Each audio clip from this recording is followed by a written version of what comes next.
നമസ്കാരം. നന്മയുടെ പ്രതീകവുമായി മലയാളികൾ ഇന്ന് വിഷു ആഘോഷിക്കുകയാണ്. എല്ലാ പ്രേക്ഷകർക്കും ന്യൂസ് 18ന്റെ വിഷു ആശംസകൾ. വിഷുദിനത്തിൽ പര്യടനത്തിലും പൊതുപരിപാടികളിലും സജീവമാകുകയാണ് സ്ഥാനാർത്ഥികൾ. തെരഞ്ഞെടുപ്പിന് ഇനി ദിവസങ്ങൾ മാത്രം ബാക്കി നിൽക്കെ പ്രധാനമന്ത്രി നരേന്ദ്രമോദി ഇന്ന് കേരളത്തിലെത്തും. രാഹുൽ ഗാന്ധി നാളെയും.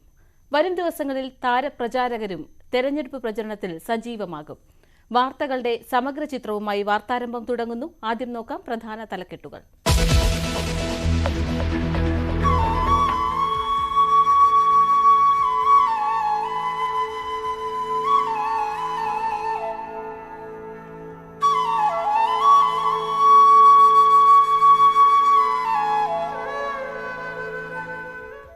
വിഷു ആഘോഷിച്ച് മലയാളികൾ. ഗുരുവായൂരും ശബരിമലയിലും വൻ ഭക്തജന തിരക്ക്.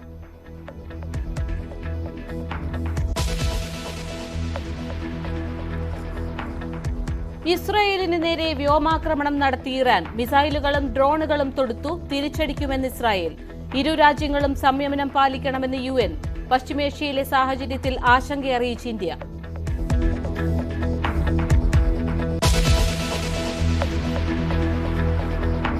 പ്രചരണത്തിനായി പ്രധാനമന്ത്രി നരേന്ദ്രമോദി ഇന്ന് കേരളത്തിൽ.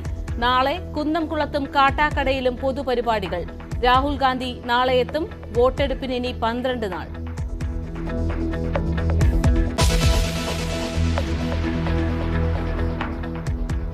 BJPയുടെ പ്രകടന പത്രിക അല്പസമയത്തിനകം പുറത്തിറക്കും. വികസനത്തിന് ഊന്നൽ നൽകി സങ്കൽപ് പത്ര.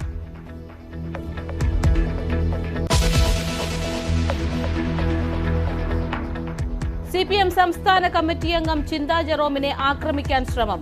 യൂത്ത് കോൺഗ്രസ് പ്രവർത്തകരുടെ വാഹനം ഇടിച്ചു. ആക്രമണം ന്യൂസ് 18 ഗോദ പരിപാടിയിൽ പങ്കെടുത്തു മടങ്ങവേ പോലീസിൽ പരാതി നൽകി.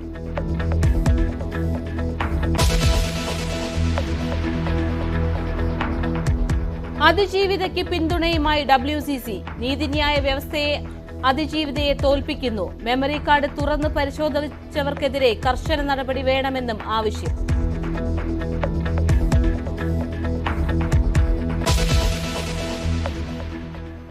വാർത്താരംഭത്തിലേക്ക് വിശദമായി. ഇന്ന് വിഷുവാണ്. ഗുരുവായൂർ ക്ഷേത്രത്തിൽ വിഷുക്കണി ദർശിച്ചത് ആയിരങ്ങളാണ്. പുലർച്ചെ 2:42 മുതൽ 3:42 വരെയായിരുന്നു വിഷുക്കണി ദർശനം. 3:42 നിർമ്മാല്യ ദർശനമായിരുന്നു. തുടർന്ന് പതിവ് പൂജകളും നടന്നു. വിഷുദിനമായ ഇന്ന് ഭഗവതി വാതിലും പടിഞ്ഞാറേ ഗോപുരവാതിലും 3:15 തുറന്നത്. വിഷുവിന് കണ്ണനെ കാണാൻ വലിയ ഭക്തജന തിരക്കാണ് അനുഭവപ്പെടുന്നത്. കാർഷിക സമൃദ്ധി വിളിച്ചോതുന്ന വിഷുദിനമാണെന്ന് മലയാളിക്ക്. ഗുരുവായൂരപ്പനെ കണി കാണാനും ഗുരുവായൂരപ്പ ദർശനം നടത്താനുമായി ആയിരക്കണക്കിന് ഭക്തരാണ് ഗുരുവായൂർ ക്ഷേത്രത്തിൽ എത്തിയിരിക്കുന്നത്. നമുക്ക് ഭക്തരോട് തന്നെ കൂടുതൽ വിശേഷങ്ങൾ ചോദിച്ചറിയാം. എൻ്റെ പേര് ജയശ്രീ. ഞാൻ കോട്ടയ്ക്ക് നിന്ന് വരുന്നു, മലപ്പുറം ജില്ല. ഞങ്ങൾ ഇന്നലെ 2 മണിയായപ്പോഴേക്ക് എത്തി. ഇന്നലെ ഇവിടെ ഒരു വൈകുന്നേരം 5:30 എത്തിയപ്പോൾ തന്നെ ഇവിടെ ക്യൂ ഫുള്ളാണ്, ദർശനത്തിനുള്ള ക്യൂ. പിന്നെ ഇന്നിപ്പോൾ 11:45 കഴിഞ്ഞിരുന്നു. 12 മുന്നേട്ട് എത്തി. അപ്പോൾ ഇവിടെ എത്തിയിട്ടുള്ളൂ. ക്ഷേത്ര ദർശനം നടത്തി ആദ്യമായിട്ട് വരികയാണ്. കണ്ണനെ കണ്ട് അനുഗ്രഹം കിട്ടണം എന്നുള്ളതിലാണ്. ഞങ്ങൾ സത്യസന്ധമായിട്ടുള്ള ക്യൂ ആണ്. കള്ളത്തരത്തിൽ കൂടെ കയറുന്നുണ്ട് കുറേ പേര്, ഞങ്ങൾ കണ്ടു. പിന്നെ ഇവർ കുടിവെള്ളം ഞങ്ങൾക്ക് ഇങ്ങനെ തരുന്നില്ല, അതൊരു പരാതി ഉണ്ട്. നമ്മൾ കുറേ നേരം നിൽക്കണു. ഇപ്പോൾ ഇവിടെ വന്നപ്പോൾ ഇവിടെ ഞങ്ങൾ കുടിച്ചു. അതൊരു പോരായ്മയാണ് അല്ലേ. ഇഷ്ടപ്പെട്ട് വരുന്ന ഭഗവാനെ കണ്ടാൽ എല്ലാ സൗഖ്യം ഉണ്ടാവും എന്നുള്ളത് അതുകൊണ്ട് അത് ഈ ഒരു വർഷം മുഴുവൻ എല്ലാവർക്കും, ജനങ്ങൾക്കും എല്ലാവർക്കും, നമ്മൾ കുടുംബത്തിനും. ജയശ്രീ. സഞ്ജയ്. ആ, ഒരു മണിയൊക്കെ ഉണ്ടാവും. വെളിയെത്താൻ എറണാകുളം എന്ന് പറയാം, വൈപ്പി. അച്ഛനമ്മയും വന്നിട്ടുണ്ട്. കണ്ടില്ല, എല്ലാം നിൽക്കണേ. ആ, എൻ്റെ കഷ്ടപ്പാടും ദുരിതങ്ങളെല്ലാം പറയാം. നല്ല വാർത്ത അതെല്ലാവരും അതും പറയാം. അത്രേ ഉള്ളൂ. പഠിക്കാൻ.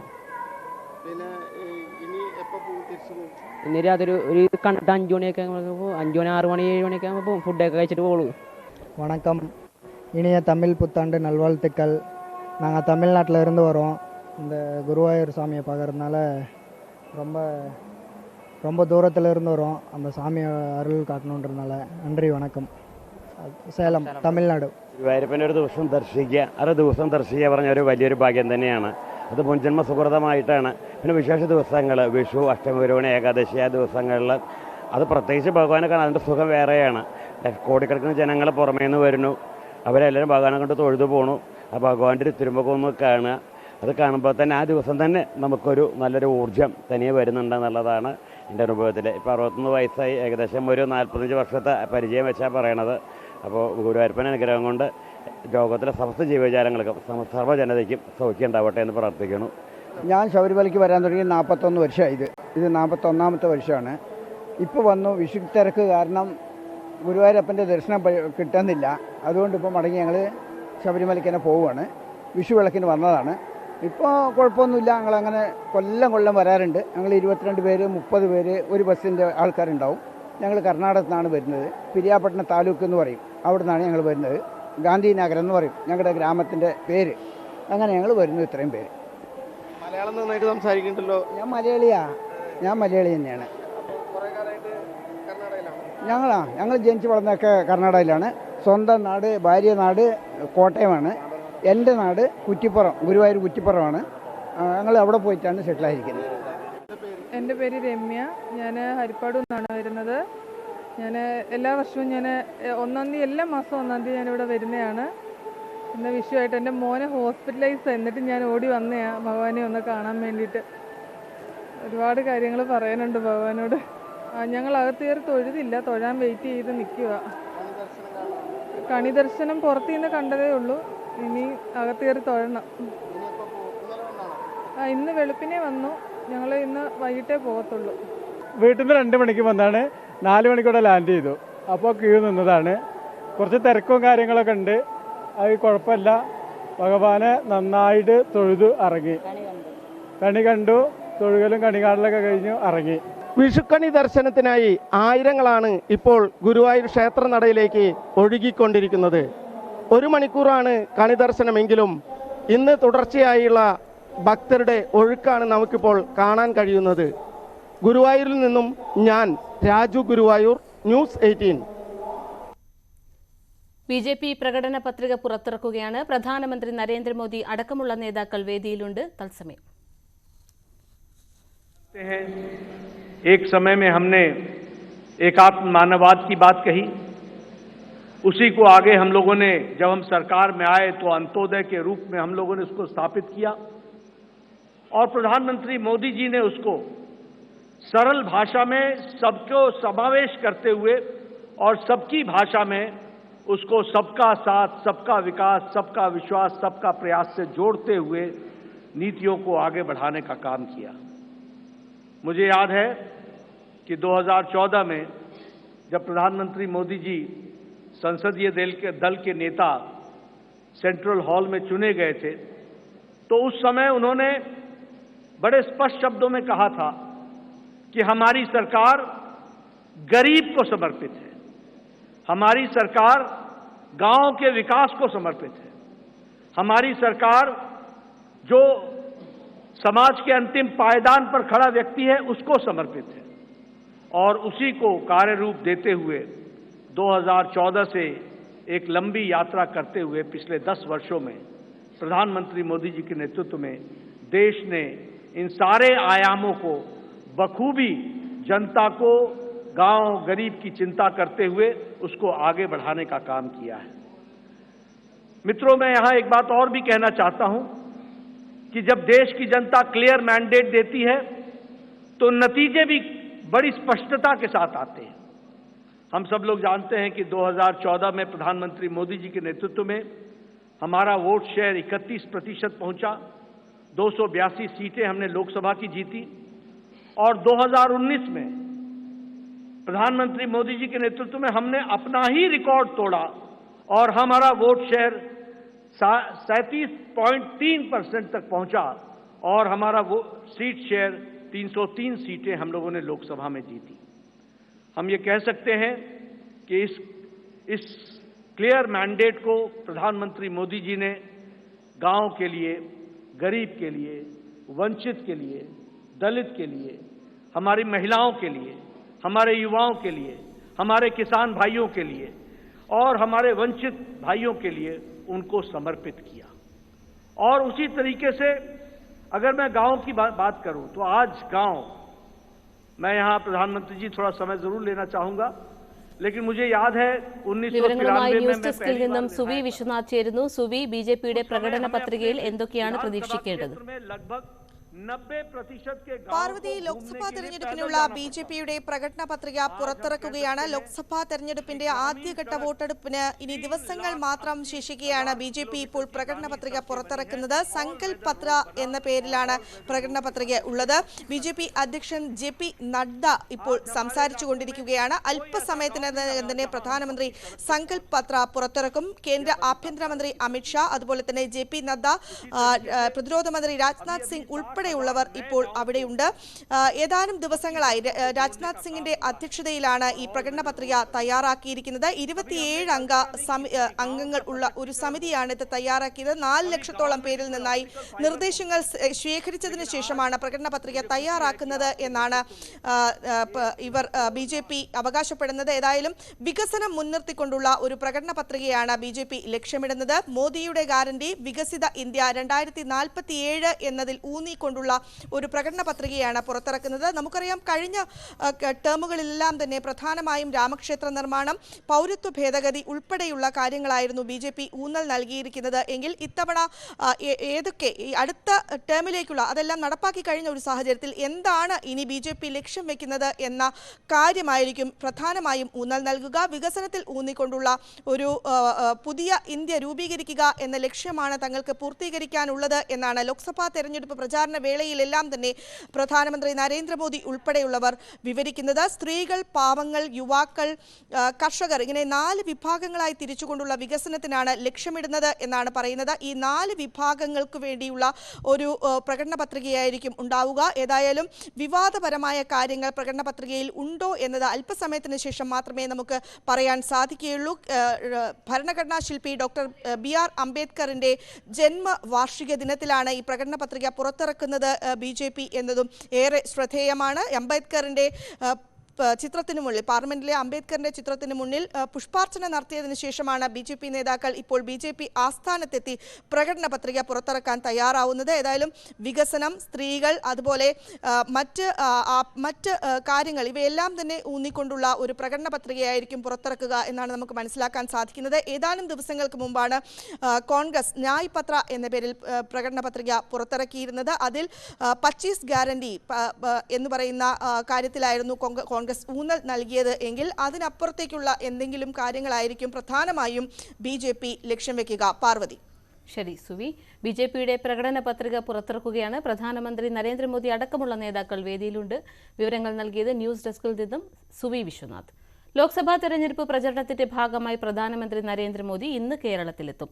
വൈകിട്ട് 8 മണിക്ക് നെടുമ്പാശ്ശേരി വിമാനത്താവളത്തിലെത്തുന്ന നരേന്ദ്രമോദി വെല്ലിംഗ്ടൺ ഐലൻഡിലെ നാവിക ആസ്ഥാനത്ത് ഹെലികോപ്റ്ററിൽ ഇറങ്ങും. നാളെ ആലത്തൂർ മണ്ഡലത്തിലെ കുന്നംകുളത്തും തിരുവനന്തപുരത്ത് കാട്ടാക്കടയിലും പ്രധാനമന്ത്രി പൊതുസമ്മേളനങ്ങളിൽ പങ്കെടുക്കും. വിവരങ്ങളുമായി ഡാനി ഇപ്പോൾ ചേരും. ഡാനി, എപ്പോഴാണ് പ്രധാനമന്ത്രി എത്തുന്നത്? എത്രത്തോളം ആവേശത്തിലാണ് പ്രവർത്തകർ?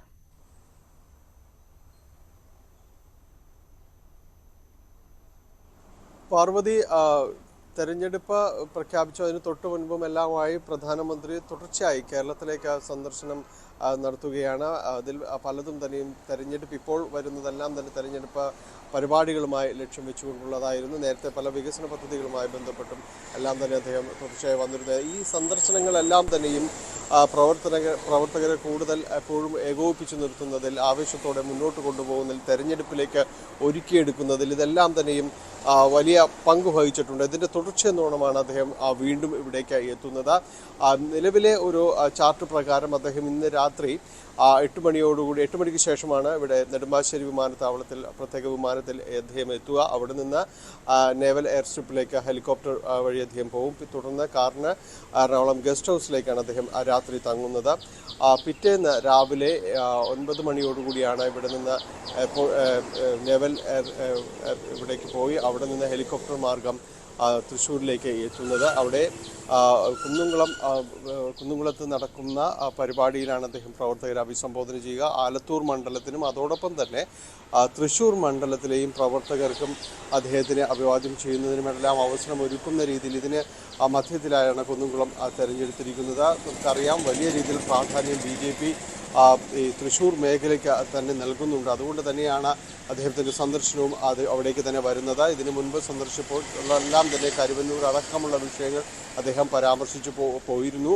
ഇപ്പോൾ കരുവന്നൂർ സംബന്ധിയായ അന്വേഷണം അതിൻ്റെ ഒരു നിർണായക ഘട്ടത്തിലെത്തുന്നു. ഇതെല്ലാം തന്നെ തെരഞ്ഞെടുപ്പ് വിഷയങ്ങളിലെല്ലാം തന്നെ പ്രതിഫലിക്കുന്ന കാര്യങ്ങളാണ്. ഈ ഒരു ഘട്ടത്തിലാണ് അദ്ദേഹം തൃശ്ശൂരിലേക്ക് എത്തുന്നത് എന്ന പ്രത്യേകതയും കൂടിയുണ്ട്. തൃശ്ശൂരിൽ എന്ന് പറയുമ്പോൾ ആലത്തൂർ മണ്ഡലം, അതോടൊപ്പം തന്നെ തൃശ്ശൂർ മണ്ഡലത്തിലും കൂടി പ്രവർത്തകർക്ക് അഭിവാദ്യം ചെയ്യുന്ന ഒരു രീതിയിലാണിത് വിഭാവനം ചെയ്തിരിക്കുന്നത് അദ്ദേഹത്തിൻ്റെ സന്ദർശനം. അദ്ദേഹം അതിനുശേഷം തിരിച്ച് ഇവിടേക്ക് എത്തുകയും ഇവിടെ നിന്ന് കൊച്ചിയിൽ നിന്ന് തന്നെയാണ് തിരുവനന്തപുരത്തേക്ക് പോകുക. അവിടെ ആറ്റിങ്ങൽ മണ്ഡലത്തിൻ്റെ ഭാഗമായ കാട്ടാക്കടയിൽ അദ്ദേഹം സംസാരിക്കും, പ്രവർത്തകരെ അഭിസംബോധന ചെയ്യുന്നു. ഇതിനുശേഷമാണ് തിരികെ അദ്ദേഹം മടങ്ങുകയും ചെയ്യുന്നത്. ഈ രീതിയിലാണ് നിലവിലെ ഒരു ക്രമീകരണങ്ങൾ. അദ്ദേഹത്തിൻ്റെ സന്ദർശനം പ്രമാണിച്ച് പ്രധാനമന്ത്രിയുടെ സന്ദർശനത്തോടനുബന്ധിച്ചുകൊണ്ട് കൊച്ചിയിൽ ഗതാഗത ക്രമീകരണങ്ങൾ ഏർപ്പെടുത്തിയിട്ടുണ്ട്. ഇന്ന് രാത്രി 9 മണി മുതൽ 11 വരെയും നാളെ രാവിലെ 9 മണി മുതൽ 11 വരെയും വലിയ രീതിയിലുള്ള നിയന്ത്രണങ്ങൾ ഗസ്റ്റ് ഹൗസ്, പരിസര പ്രദേശങ്ങളിലെ റോഡുകൾ ഇവിടങ്ങളിലെല്ലാം തന്നെ ഗതാഗത ക്രമീകരണങ്ങൾ ഏർപ്പെടുത്തിയിട്ടുണ്ട്. വലിയ രീതിയിൽ സുരക്ഷ ഒരുക്കിയിട്ടുമുണ്ട്. പാർവതി. ശരി. പ്രധാനമന്ത്രി നരേന്ദ്രമോദി ഇന്ന് രാത്രി 8 മണിയോടുകൂടി കേരളത്തിലെത്തും. നാളെ 2 പൊതുപരിപാടികൾ അദ്ദേഹം പങ്കെടുക്കും. വിവരങ്ങൾ നൽകിയത് ഡാനി പോൾ. പ്രചരണ പരിപാടികൾക്കായി രാഹുൽ ഗാന്ധി നാളെ വയനാടെത്തും. 2 ദിവസം അദ്ദേഹം മണ്ഡലത്തിലുണ്ടാകും. വയനാടിന്റെ ഭാഗമായ 7 നിയോജക മണ്ഡലങ്ങളിലും രാഹുൽ റോഡ് ഷോ നടത്തും. നാളെ വൈകിട്ട് കോഴിക്കോട് നടക്കുന്ന UDF-ന്റെ പൊതുയോഗത്തിലും രാഹുൽ ഗാന്ധി പങ്കെടുക്കും. ചൊവ്വാഴ്ച വൈകുന്നേരമാണ് മടക്കം. 2 ദിവസത്തെ പ്രചരണ പരിപാടികൾക്കായി രാഹുൽ ഗാന്ധി നാളെ രാവിലെയാണ് കേരളത്തിൽ എത്തുക.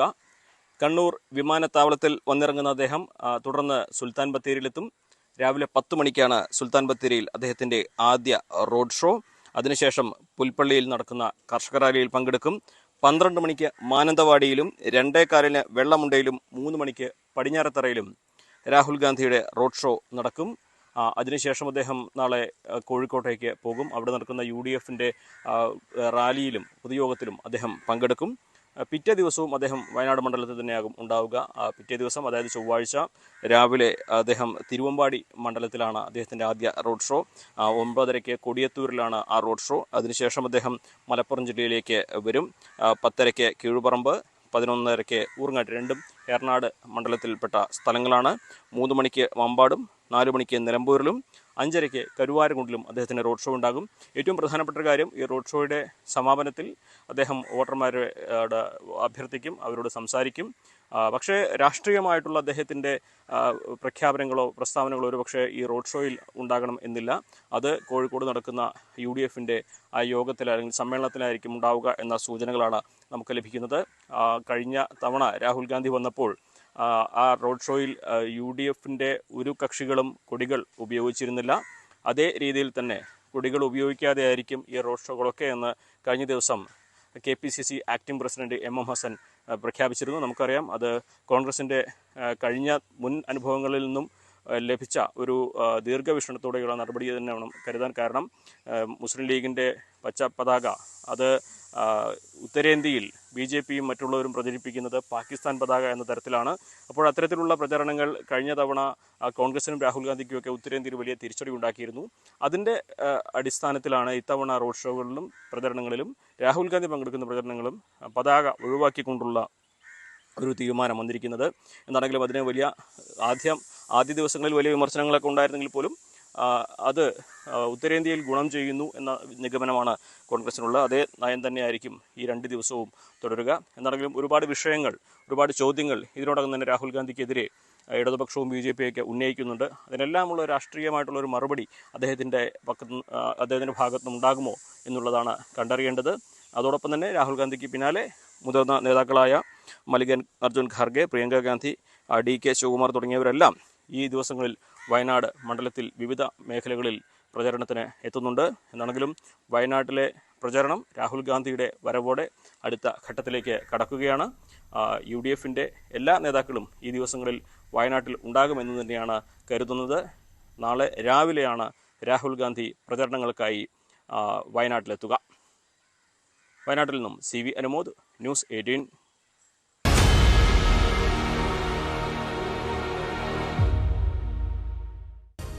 Political Grand Finale. Co-presented by Berger Paints. 100 Years of Trust. Powered by ICL FinCorp. ICL FinCorp, the intelligent choice. Educational partner IBIS Group of Educational Institutions. ഇനി കണ്ണടച്ചല്ല, കണ്ണ് തുറന്ന് സ്വപ്നം കാണാം. IBISലൂടെ. CPM സംസ്ഥാന കമ്മിറ്റി അംഗം ചിന്ത ജെറോമിനെ ആക്രമിക്കാൻ ശ്രമം. കൊല്ലം തിരുമുല്ലാവാരം ബീച്ചിൽ വച്ചാണ് യൂത്ത് കോൺഗ്രസ് പ്രവർത്തകരുടെ വാഹനം ചിന്തയെ ഇടിച്ചത്. പരുക്കേറ്റ ചിന്തയെ കൊല്ലം NS സഹകരണ ആശുപത്രിയിൽ പ്രവേശിപ്പിച്ചു. ന്യൂസ് 18 കേരളത്തിന്റെ തെരഞ്ഞെടുപ്പ് ചർച്ചയായ ഗോദ കഴിഞ്ഞ് അമ്മയുമൊത്ത് മടങ്ങുമ്പോഴായിരുന്നു സംഭവം. ചിന്ത പോലീസിൽ പരാതി നൽകി. വിവരങ്ങളുമായി കിരൺ ബാബു ചേരുന്നു. കിരൺ, എന്താണ് സംഭവിച്ചത്? പാർവതി, ഇന്നലെ ആയിരുന്നു ന്യൂസ് 18 കൊല്ലം പാർലമെന്റ് മണ്ഡലത്തിലെ തെരഞ്ഞെടുപ്പ് ചർച്ചാ പരിപാടിയായ ഗോദ കഴിഞ്ഞ് മടങ്ങിപ്പോകുന്ന വഴിക്കാണ് അവിടുത്തെ യൂത്ത് കോൺഗ്രസ് പ്രവർത്തകരാണെന്നാണ് ചിന്ത പറഞ്ഞത്. യൂത്ത് കോൺഗ്രസ് പ്രവർത്തകരുടെ വാഹനം പിറകിലേക്കെടുത്ത് ചിന്തയുടെ ദേഹത്ത് തട്ടുകയായിരുന്നു. അത് മനഃപൂർവ്വമാണ് തട്ടിയതെന്നുള്ള ആരോപണമാണ് പ്രധാനമായും ചിന്ത ഉന്നയിക്കുന്നത്. അതിനുശേഷം അവർ NS ആശുപത്രിയിൽ പ്രവേശിപ്പിച്ചതോടെ പരിശോധനകൾ ചികിത്സയിലാണ് ഇപ്പോൾ ചിന്ത തുടരുന്നത്. എന്നാൽ യൂത്ത് കോൺഗ്രസ് പ്രവർത്തകർ മനഃപൂർവ്വം അല്ല തട്ടിയത് എന്നുള്ള വാദമാണ് അവർ ഉയർത്തുന്നത്. നേരത്തെ ചർച്ചയിലും യൂത്ത് കോൺഗ്രസ് പ്രവർത്തകരും ചിന്തയും തമ്മിലൊക്കെ സ്വാഭാവികമായി ഉണ്ടാകുന്ന വാക്കുതർക്കങ്ങൾ ഉണ്ടായത്. അതിനുശേഷം പിരിഞ്ഞു പോയ ശേഷമാണ് ചിന്തയുടെ അമ്മയും മറ്റൊരു ബന്ധുവും കൂടെ ഉണ്ടായിരുന്നു. അവർ വാഹനത്തിലേക്ക് കയറാൻ പോകുന്നതിനിടയിലാണ് പിറകിലേക്ക് എടുത്ത ഒരു കാറ് ചിന്തയുടെ ദേഹത്ത് തട്ടിയത്. ശരി കിരൺ. വാർത്താരംഭത്തിൽ ഒരിടവേള.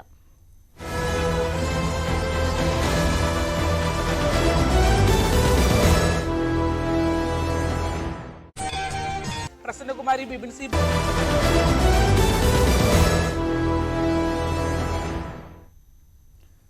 ഇസ്രായേലിന് നേരെ വ്യോമാക്രമണം നടത്തി ഇറാൻ. ബാലിസ്റ്റിക് മിസൈലുകളും ഡ്രോണുകളും ഉപയോഗിച്ചാണ് ആക്രമണം. 20 കിലോഗ്രാം സ്ഫോടക വസ്തുക്കൾ വഹിക്കാൻ ശേഷിയുള്ള ഡ്രോണുകളാണ് ഇറാന് നേരെ തൊടുത്തത്. ഇരു രാജ്യങ്ങളും പരമാവധി സംയമനം പാലിക്കണമെന്ന് ഐക്യരാഷ്ട്രസഭ അഭ്യർത്ഥിച്ചു. പശ്ചിമേഷ്യയിലെ സാഹചര്യങ്ങൾ നിരീക്ഷിച്ചു വരികയാണെന്ന് വിദേശകാര്യ മന്ത്രാലയം വ്യക്തമാക്കി. കാർത്തിക് ന്യൂസ് ഡെസ്കിൽ നിന്ന് ചേരും. കാർത്തിക്, വലിയ യുദ്ധത്തിലേക്ക് നീങ്ങുകയാണോ പശ്ചിമേഷ്യ? ആശങ്കാജനകമാണ് പശ്ചിമേഷ്യയിലെ സാഹചര്യം. ഇറാൻ ഇസ്രായേൽ ബന്ധം കൂടുതൽ വഷളാകുന്ന കാഴ്ചകളാണ് ഇന്നലെ മുതൽ കാണാൻ കഴിയുന്നത്. ഏപ്രിൽ 1 സിറിയൻ തലസ്ഥാനമായ ഡമാസ്കസിൽ ഇറാന്റെ നയതന്ത്ര കാര്യാലയത്തിന് നേരെ ഉണ്ടായ ആക്രമണത്തെ തുടർന്നാണ് ഇരു രാജ്യങ്ങളും തമ്മിലുള്ള ബന്ധം കൂടുതൽ വഷളായത്. ആ ആക്രമണത്തിൽ 12 പേർ കൊല്ലപ്പെട്ടിരുന്നു. 2 ഉന്നത സൈനിക ഉദ്യോഗസ്ഥരടക്കമാണ് കൊല്ലപ്പെട്ടത്. 6 സിറിയൻ പൗരന്മാരും കൊല്ലപ്പെട്ടിരുന്നു. ഇതോടുകൂടിയാണ് ശക്തമായ ഭാഷയിൽ തിരിച്ചടിക്കും എന്ന് ഇറാൻ പരമോന്നത നേതാവ് വ്യക്തമാക്കിയത്. അതിനുശേഷം ഇന്നലെ രാത്രിയോടുകൂടി ഈ ആക്രമണം ശക്തമാവുകയും ചെയ്തു. ഇന്നലെ രാത്രി 200ഓളം ഡ്രോണുകളും മിസൈലുകളുമാണ് ഇറാൻ ഇസ്രായേലിനെ ലക്ഷ്യമാക്കി തൊടുത്തത്. ഏതായാലും നേരത്തെ തന്നെ ഇത്തരത്തിൽ ഒരു യുദ്ധഭീതി നിലനിന്നിരുന്ന സാഹചര്യമായതിനാൽ വേണ്ട മുൻകരുതലുകൾ ഇസ്രായേൽ എടുത്തിരുന്നു. അതുകൊണ്ട് തന്നെ ശക്തമായ പ്രതിരോധത്തിനും സാധിച്ചു. ഈ ഇറാന്റെ വ്യോമാക്രമണം ഉണ്ടാകുമെന്ന മുന്നറിയിപ്പ് ടെൽ-അവീവിലും അതോടൊപ്പം തന്നെ പശ്ചിമ ജെറുസലേമിലടക്കം പ്രധാന നഗരങ്ങളിലെല്ലാം തന്നെ എയർ അലർട്ടുകൾ ഇന്നലെ രാത്രി തന്നെ നൽകി. അതുകൊണ്ട് തന്നെ കാര്യമായ അനിഷ്ട സംഭവങ്ങൾ ഇതുവരെയും റിപ്പോർട്ട് ചെയ്തിട്ടില്ല. ഇറാൻ ഡിഫൻസ് ഫോഴ്സ് ഇതിനോടകം തന്നെ വ്യക്തമാക്കുന്നത് ഏതാണ്ട് 200ഓളം ഡ്രോണുകൾ നശിപ്പിക്കാൻ കഴിഞ്ഞു. അതോടൊപ്പം തന്നെ മിസൈലുകൾ കൊണ്ട് കാര്യമായ അനിഷ്ട സംഭവങ്ങളൊന്നും ഉണ്ടായിട്ടില്ല എന്ന വിവരങ്ങളുമാണ് പുറത്തുവരുന്നത്. ഏതായാലും 10 വയസ്സുള്ള ഒരു കുട്ടിക്ക് പരിക്കേറ്റതായി വിവരങ്ങൾ പുറത്തുവരുന്നു. അതോടൊപ്പം തന്നെ ദക്ഷിണ ഇസ്രായേലിൽ ഒരു സൈനിക കേന്ദ്രത്തിൽ ഒരു ഡ്രോൺ പതിച്ചു എന്ന വിവരങ്ങളും പുറത്തു വരുന്നുണ്ട്. ഏതായാലും ആശങ്കാജനകമാണ് സാഹചര്യം. ഐക്യരാഷ്ട്രസഭ അടക്കം ഈ വിഷയത്തിൽ ഇടപെടുന്നു. സമാധാനം പുനഃസ്ഥാപിക്കാനുള്ള നീക്കങ്ങളിലേക്ക് കടക്കുകയാണ് അവരും. ഐക്യരാഷ്ട്ര സുരക്ഷാ കൗൺസിൽ അടിയന്തര യോഗം വിളിച്ചു. അതോടൊപ്പം തന്നെ American president Joe Biden Benjamin നെതന്യാഹുവുമായി സംസാരിച്ചു. ഒരു അടിയന്തര സാഹചര്യം, ഇത്തരത്തിൽ യുദ്ധം സാഹചര്യത്തിലേക്ക് പോകുന്നത് ഒഴിവാക്കണം എന്നൊരു അഭ്യർത്ഥനയാണ് ലോകരാജ്യങ്ങൾ മുന്നോട്ട് വയ്ക്കുന്നത്. ഏതായാലും ജോർദാൻ, ഇറാഖ് അടക്കമുള്ള രാജ്യങ്ങൾ അവരുടെ വ്യോമ മേഖല അടച്ചിരിക്കുകയാണ്. സമാധാനം പുനഃസ്ഥാപിക്കുന്നതുവരെ ഈ നിലയിലായിരിക്കും കാര്യങ്ങൾ. എന്തായാലും ലോകരാജ്യങ്ങളുടെ ഇടപെടൽ ഫലം കാണുമോ എന്ന വരും മണിക്കൂറുകളിലാണ് അറിയേണ്ടത്. G7 രാജ്യങ്ങളുടെ അടിയന്തര യോഗം വിളിക്കുമെന്ന് ജോ ബൈഡൻ വ്യക്തമാക്കി. എന്തായാലും ഇസ്രായേൽ ഈ ഇറാന്റെ ആക്രമണത്തിന് എത്രത്തോളം ശക്തമായ രീതിയിൽ തിരിച്ചടി നൽകുന്നു എന്നതിനെ ആശ്രയിച്ചിരിക്കും ഇനി മുന്നോട്ടുള്ള കാര്യങ്ങൾ. ഏതായാലും ഒരു യുദ്ധഭീതിയിൽ മുൾമുനയിൽ തന്നെയാണ് പശ്ചിമേഷ്യ ഇപ്പോൾ. ശരി, വാർത്താരംഭം പൂർണ്ണമാകുന്നു. നമസ്കാരം.